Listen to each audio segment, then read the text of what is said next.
Hello, my dear students who are most welcome on WS Academy. This is Current Affairs lecture series. So let us see what was happening in the world around and especially in India, the most important current events. So let's get started.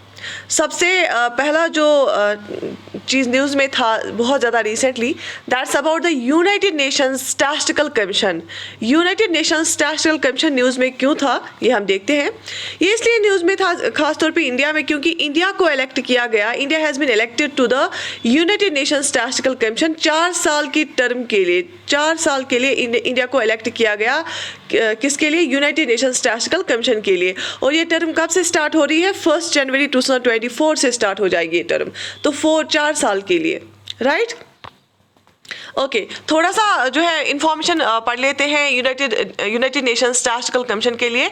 इस United Nations Statistical commission को establish किया गया in 1947, right. इसको establish किया गया in 1947. It is the highest body of global statistical system, bringing together chief statisticians from member states from around the world.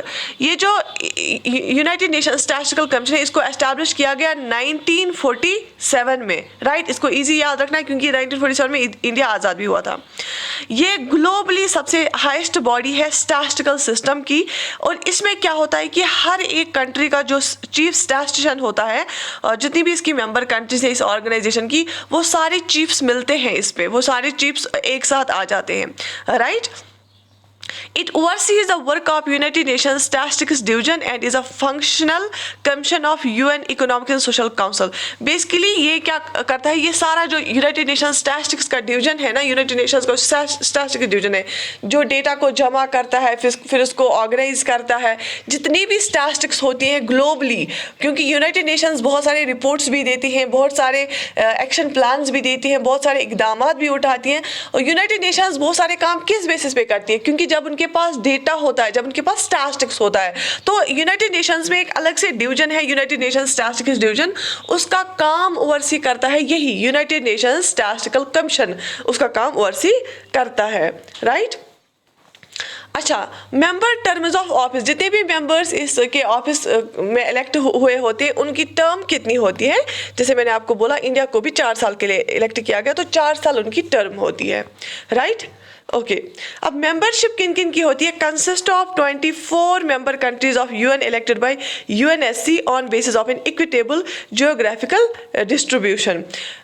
इसमें कौन कितने मेंबर्स होते हैं? इसमें 24 मेंबर्स होते हैं, राइट. और ये कौन सी कंट्रीज होती हैं? 24 कंट्रीज जो कि ऑलरेडी जो मेंबर्स हैं ना यूनाइटेड नेशंस के, उनमें से इलेक्ट किए जाते हैं 24 मेंबर्स को. और उनको कौन इलेक्ट करता है? United nation security council, UNSC, United Nations economic and social council इनको इलेक्ट करता है. लेकिन जियोग्राफिकल डिस्ट्रीब्यूशन के बेस पे कि अमेरिकन साइड से कितनी आएंगी, नॉर्थ अमेरिका से कितनी आएंगी, साउथ अमेरिका से कितनी आएंगी, अफ्रीका साइड से कितनी आएंगी. तो यूनाइटेड नेशंस स्टैटिस्टिकल कमीशन जो है ये न्यूज़ में था रिसेंटली, क्योंकि इंडिया को भी इलेक्ट किया गया 4 साल के लिए, जो कि स्टार्ट होता है उनकी टर्म 1 जनवरी 2024 से.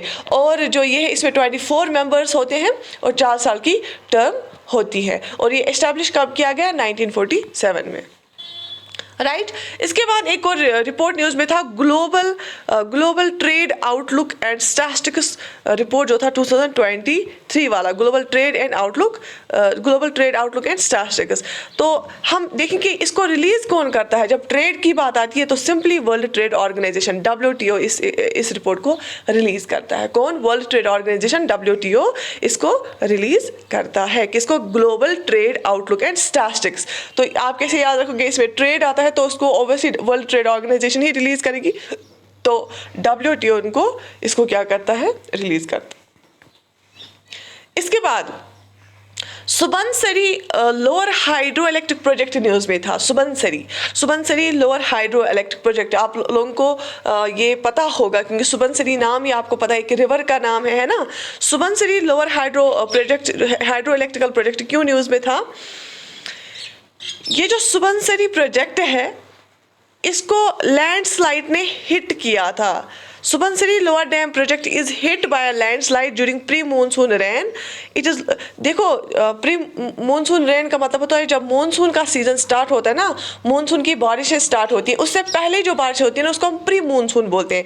तो प्री मानसून जब रेन हुआ, जब हिली एरियाज में रेन होता है, बहुत ज़्यादा बारिशें होती है, तो उससे क्या होता है, लैंडस्लाइड्स आ जाते हैं। तो रिसेंटली एक लैंडस्लाइड ने हिट किया था इस सुबनसिरी प्रोजेक्ट को, हाइड्रो इलेक्ट्रिक प्रोजेक्ट को। ये आपको लेकिन पता क्या होना चाहिए, ये सुबनसिरी जो प्रोजेक्ट है ये कहाँ पे लोकेटेड है। तो ये जो सुबनसिरी प्रोजेक्ट है, it is located on Subansiri river, ये रिवर के नाम पे। ये जो सुबनसिरी हाइड्रो इलेक्ट्रिक प्रोजेक्ट है, बेसिकली ये सारे प्रोजेक्ट्स तो रिवर्स पे ही है ना, क्योंकि रिवर्स की पानी की वजह से ही हम जो है इलेक्ट्रिसिटी बनाते हैं। तो ये सुबनसिरी रिवर पे लोकेटेड है। और जो ये सुबनसिरी रिवर है ये किसकी ट्रिब्यूटरी है? सुबनसिरी रिवर जो है ये है रिवर ब्रह्मपुत्र की tributary. River Subansiri is tributary of river Brahmaputra, ठीक है।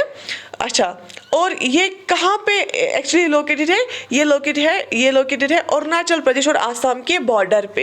ये जो रिवर है ये अरुणाचल प्रदेश और आसाम के रिवर पे बॉर्डर पे, जो अरुणाचल प्रदेश और आसाम जो दो नॉर्थ ईस्टर्न स्टेट्स हैं उनकी बॉर्डर पे ये लोकेटेड है। और जो सुबनसिरी रिवर है इसी के नाम पे इस प्रोजेक्ट का भी नाम है। और जो सुबनसिरी रिवर है ये ट्रिब्यूटरी है ब्रह्मपुत्र की। आपको पता है ब्रह्मपुत्र जो है तिब्बत से निकलता है और फिर ये इंडिया में एंटर करता है किस स्टेट के थ्रू? अरुणाचल प्रदेश के थ्रू, है ना। तो इसी रिवर की एक ट्रिब्यूटरी है सुबनसिरी, जिसके नाम पे ये प्रोजेक्ट है और उसको लैंडस्लाइड ने रिसेंटली हिट किया था। It is the biggest hydroelectric project undertaken in India so far and is a run of the river scheme on river Subansiri। ये सबसे बड़ा हाइड्रो इलेक्ट्रिक प्रोजेक्ट है अभी तक इंडिया में जो जितने भी लिए गए प्रोजेक्ट्स, और ये run of the river scheme है। रन ऑफ द रिवर होता है कि उसमें बड़े बड़े रिजर्वर्स हमें बनाने की ज़रूरत नहीं पड़ती है, तो रिवर जो चलता हुआ पानी होता है वहाँ से इलेक्ट्रिसिटी जनरेट की जाती है, राइट। इसके बाद एक और रिपोर्ट न्यूज़ में था, that is about world Energy Transitions outlook 2023 report आया था। World Energy Transitions outlook, questions बनते हैं यहाँ से। अब ये रिपोर्ट रिलीज कौन करता है? It was released by International Renewable Energy Agency IRENA. International Renewable Energy Agency IRENA इसको रिलीज करता है, किसको? World Energy Transitions Outlook report को, राइट। ओके, यहाँ तक बात समझ में आ गई। इसके बाद लॉस एंड डैमेज आपने रिसेंटली बहुत ज़्यादा न्यूज़ में सुना होगा। क्यों ये इंपॉर्टेंट है? क्योंकि this was from ecological and environment point of view. Ecology and environment के पॉइंट ऑफ व्यू से लॉस एंड डैमेज जो टर्म है बहुत ज़्यादा न्यूज़ में देखने को मिली। देखो, आप लोगों को पता होगा जब आजकल जो है क्लाइमेट चेंज देखने को मिल रहा है, जिसकी वजह से ग्लेशियर्स मेल्ट डाउन हो रहे हैं, सी लेवल राइज हो रहा है। अब मुझे बताओ कि इसमें ये जो क्लाइमेट चेंज हो रहा है ये किसकी वजह से हो रहा है? सब ने आपने कॉलेज में पढ़ा होगा, ये फॉसिल फ्यूल जब हम ज़्यादा यूज़ करते हैं उसका मेन रीज़न वही है, इसीलिए जो है ग्लोबल जो है क्लाइमेट चेंज हो गया है। लेकिन फॉसिल फ्यूल यूज़ कहाँ पे सबसे ज़्यादा हो रहा है? या तो डेवलप्ड कंट्रीज़ में या बड़ी बड़ी डेवलपिंग कंट्रीज़ में, क्योंकि वो इतनी ज़्यादा डेवलपमेंट कर रहे हैं कि उनको एनर्जी की ज़्यादा ज़रूरत पड़ती है। लेकिन आप मुझे बताओ, वो तो ज़्यादा कंजप्शन कर रहे हैं, उनकी वजह से क्लाइमेट चेंज हो रहा है, लेकिन उसका नुकसान किसको उठाना पड़ रहा है सबसे ज़्यादा? उनका नुकसान सबसे ज़्यादा उठाना पड़ रहा है जो लो लाइंग कंट्रीज़ होती है, जो आइलैंड कंट्रीज़ होती है, जो जिनके इर्द गिर्द पानी होता है, और वो छोटी कंट्रीज़ होती है। उनको क्या हो जाता है, जब सी लेवल राइज हो जाता है तो वहाँ पे फ्लड्स आते हैं, वहाँ पे एक्सट्रीम रेनफॉल होता है, एक्सट्रीम वेदर कंडीशंस हो जाती है, जिसकी वजह से वहाँ पे loss of life and loss of property हो जाता है। तो बेसिकली क्या हुआ, transitional committee on operationalization of new fund for responding to loss and damage held it first meeting in Luxor, Egypt में क्या हुआ, पहली मीटिंग हुई है उस ट्रांजिशनल कमेटी की।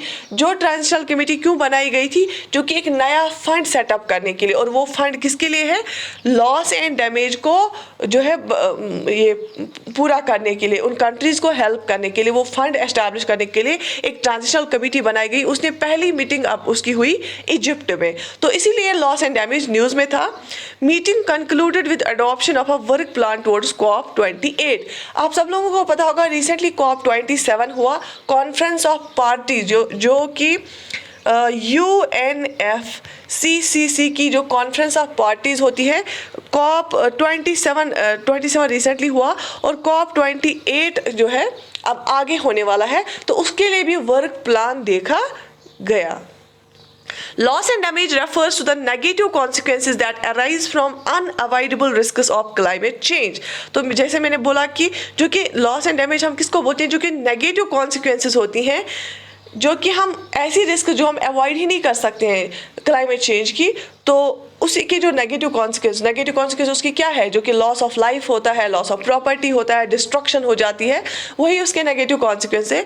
तो इसके लिए इसी रिलेटेड ये न्यूज़ में था. जैसे कि यहाँ पे लिखा है, they also include non economic losses such as incalculable toll of losing family members, disappearance of cultures and way of living. देखो जैसे कभी कहीं पे क्या होता है, कोस्टल एरियाज में बहुत ज़्यादा फ्लड आ जाते हैं, उससे क्या हो जाए, बहुत सारे लोग मर भी जाते हैं. तो उससे क्या होता है, नॉन इकोनॉमिक, ये इकोनॉमिक में नहीं आएगा ना. नॉन इकोनॉमिक लॉसेज में क्या क्या आ जाता है, जब हम अपने फैमिली मेम्बर्स को खो देते हैं उस टाइम पे, तो वो भी एक बहुत बड़ा लॉस होता है. अब फिर उनको डिस्प्लेस करना पड़ता है. जब वो उन इंसानों को हम डिस्प्लेस करते हैं दूसरी जगह पे, तो उनका अपना कल्चर भी वो खो देते हैं, राइट. तो इसमें सिर्फ फाइनेंशियल लॉसेज नहीं है, लॉस ऑफ प्रॉपर्टी ही नहीं होता है, उसमें non financial, non economic losses भी हो जाते हैं. बेसिकली ये जो लॉस एंड डैमेज फंड की बात की गई थी ना, ये कहाँ से कॉन्सेप्ट आया. Loss and damage fund recently ये मीटिंग में बताया गया कि हम loss and damage fund establish करेंगे. जब COP27 हुआ था, कॉन्फ्रेंस ऑफ पेरिस 27 हुई थी रिसेंटली, तो उसी टाइम पे ये बताया गया था कि लॉस एंड डैमेज फंड हम एस्टैब्लिश करेंगे, राइट. यहाँ तक समझ आया. इसके बाद देखेंगे Netravali wild life sanctuary news में थी, क्योंकि इकोलॉजी एनवायरनमेंट में से बहुत सारे क्वेश्चंस आ जाते हैं, तो आपको पता होना चाहिए कौन सी वाइल्ड लाइफ सेंचुरी, कौन सा टाइगर रिजर्व कहाँ पे है, किस रिवर पे है, right. Netravali wild life sanctuary news में क्यों थी. Black panther will be release into the Netravali wild life sanctuary, क्योंकि इनको क्या करना था, वहाँ पे ब्लैक पैंथर को रिलीज करना था, इसीलिए न्यूज़ में थी. ये जो नेत्रावली वाइल्ड लाइफ सेंचुरी है, बेसिकली ये लोकेटेड कहाँ पे, ये यहाँ पे आपको ये पता होगा. देखो for example this is south India है ना, तो इस वाले कोस्ट पे यहाँ पे गोवा है, तो साउथ ईस्टर्न गोवा में नेत्रावली जो है वाइल्ड लाइफ सेंचुरी लोकेटेड है. और ये कहाँ पे, river Netravali originated in this sanctuary which is an important tributary of Zuari river. Basically एक रिवर है जौहरी रिवर, उसी की एक ट्रिब्यूटरी है नेत्रावली. नेत्रावली इसी वाइल्ड लाइफ सेंचुरी में ऑरिजिनेट होता है, ये रिवर वहीं पे ऑरिजिनेट होता है. नेत्रावली रिवर ऑरिजिनेट उसी एरिया में होता है, इसीलिए जहाँ पे ये वाइल्ड लाइफ सेंचुरी है, इसीलिए इस वाइल्ड लाइफ सेंचुरी का नाम है नेत्रावली वाइल्ड लाइफ सेंचुरी, जो कि गोवा में है, साउथ ईस्टर्न गोवा में, right. It has 2 all season waterfalls. अब वहाँ पे 2 ऑल सीजन वाटरफॉल्स है. ऑल सीजन मतलब जो कि पूरे ईयर चलते हैं, वाटरफॉल्स 2 है, और उन वाटरफॉल्स का नाम क्या है, बहुत इंपॉर्टेंट है, सेवरी एंड मिनापी. सेवरी एंड मेनापी, ये 2 वाटरफॉल्स हैं वहाँ पे, right. Forests mostly consist of moist deciduous vegetation interspersed with evergreen and semi evergreen habitat. और वहाँ पे जो फॉरेस्ट्स है, कौन सी किस्म का फॉरेस्ट है, वहाँ पे मॉइस्ट डेसिडियस वेजिटेशन है, और कुछ एवरग्रीन और सेमी एवरग्रीन हैबिटेट्स भी वहाँ पे है, राइट. यहाँ तक समझ आया. और एक जो इम्पोर्टेंट चीज़ न्यूज़ में रिसेंटली था, that is about the stand Up India scheme. ये न्यूज़ में क्यों था, आपने देखा होगा बहुत टाइम से स्टैंड अप इंडिया स्कीम चल रही है, आप लोगों ने न्यूज़ में बार बार करंट अफेयर्स में पढ़ा होगा, लेकिन रिसेंटली इस स्कीम ने 7 साल कंप्लीट किए. Stand Up India scheme complete 7 years, right. Okay, ये स्टैंड अप इंडिया स्कीम जो है, इसको लॉन्च किया था मिनिस्ट्री ऑफ फाइनेंस ने. ये इंपॉर्टेंट ये आता है कि किस मिनिस्ट्री ने इसको लॉन्च किया था. मिनिस्ट्री ऑफ फाइनेंस ने कब किया था, 2016 में, 2016 में इसको लॉन्च किया गया था. To promote entrepreneurship at grass root level, focusing on economic empowerment and job creation. ये मिनिस्ट्री ऑफ फाइनेंस ने Stand Up India scheme launch की थी 2016 में, सो दैट कि जो हमारा एंटरप्रेन्योरशिप वाला एनवायरनमेंट है वो हम ग्रो अप करें, लेकिन ग्रॉस रूट लेवल पे, बिल्कुल लोअर लेवल पे, ठीक है.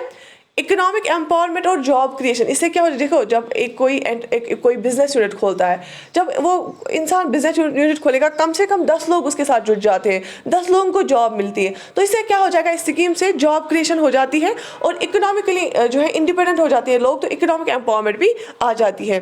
This scheme has been extended up to year 2025 और इस स्कीम को बढ़ा दिया गया 2025 तक। ठीक है, इस स्कीम का पर्पस क्या था, promote entrepreneurship amongst women, schedule caste and schedule tribe categories.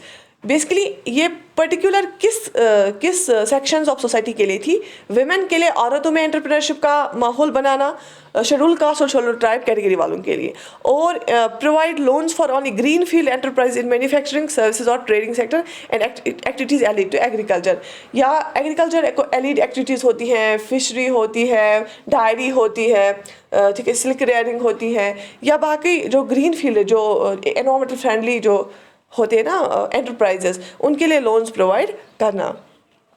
और बैंक्स को फैसिलिटेट किया गया है कि वो 10 लाख से 1 करोड़ तक का जो लोन है एटलीस्ट एक शेड्यूल कास्ट या शेड्यूल ट्राइब या एटलीस्ट एक औरत को दे, राइट। तो उससे क्या हो जाएगा, मतलब हर एक शेड्यूल कमर्शियल बैंक जितने भी हैं उसका पर ब्रांच एक लोन एटलीस्ट इनको देना चाहिए, राइट। इसलिए क्योंकि जो विमेन है वो सो दैट कि वो फाइनेंशियली इंडिपेंडेंट हो जाए और वुमेन एम्पावरमेंट में हेल्प हो जाए, और शेड्यूल कास्ट शेड्यूल ट्राइब है जो वो भी अपनी मिजरी और पॉवर्टी से बाहर निकले। और अगर अचीवमेंट्स की बात करेंगे, बोल रहे कि ये स्कीम है, ये प्रोग्राम है, ये बहुत सक्सेसफुल रहा है, और ये जो लोन सैंक्शन है ईयर बाई ईयर ये ग्रो हुआ है, 10 टाइम्स ग्रो हुआ है, और बहुत सारे लोन जो है वो लिए हैं शेड्यूल कास्ट शेड्यूल ट्राइब और जो है औरतों ने, राइट।